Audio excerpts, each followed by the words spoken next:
Wally. Welcome to an episode of Wally in the Woods. Today's episode is brought to you by Kubota Tractor. Is Kubota really giving me money to talk about their tractor and possibly even some bad?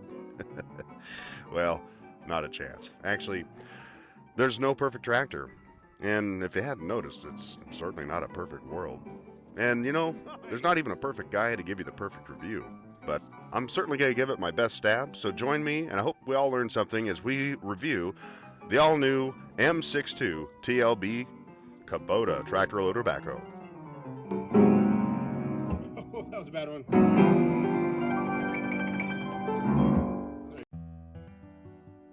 Well, that much anticipated day has finally come. The new M62 Kubota TLB tractor loader backhoe has shown up, and it still has some more accessories that need to be bolted on yet. But we have old school and new school. John Deere quit making the 110 somewhere in around 2012.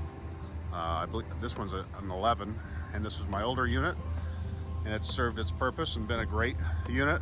However, I needed more horsepower.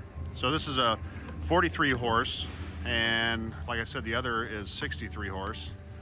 And I was just going to do a brief overview on kind of the comparables. Same tire and wheel sizes and arrangement, very similar length overall. However, a much larger boom on the back, 14-foot dig as compared to the John Deere's 10-foot.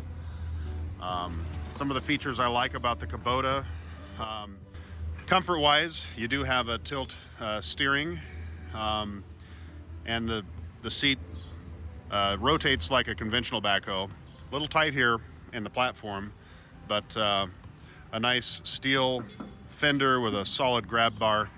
John Deere is a little floppy. I do like the John Deere's loader lever better, as well as the elbow rest that's on the fender for operating, and whereas this one uses the armrest. It's all stuff I can get used to. There will be a bolt-on 3-point storage area behind that tire. The platform is much easier for a big guy to get into and sit in, so that'll be nice. Very similar canopy structure. There's more steel in the ceiling for, I think, overhead impact, if that was ever the case. Again, it is the 14-foot dig. It's got the 12-inch bucket on there at the moment. There's three buckets total. There's a 12-inch, 24-inch, and a 36-inch dirt bucket or a muck bucket. So here's the old girl. She served her days well. And there's other stuff I'm not thinking of. I guess one thing that was impressive to me was all the guarding that they've put shields, and it's kind of armor plated. All the tender soft lines and hydraulic lines, much of them are protected. A much better job than the John Deere. The John Deere does have a nicer sloped hood for visibility as compared to the Kubota, but I think that's the trade-off you get when you go from a 43 horse to a 63 horse. So much more steel. Overall, I believe this machine's 1,500 to it's about 1,500 pounds more in weight, which comes in handy when you're doing a lot of lifting and stuff. A lot of steel in this mass here. I like that the diesel filter's tucked in there. I do a lot of stuff in the woods where I'm skipping around over logs, doing stuff I probably shouldn't do, but it's so easy to get a stick jammed up into your grill.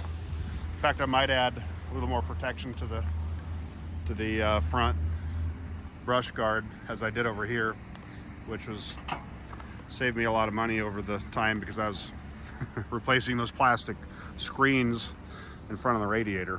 So this will come with a automated quick coupler for the loader bucket, and this is an 84-inch bucket. And while I don't have the dirt bucket on the front right now, that's the skeleton. That's a 72-inch.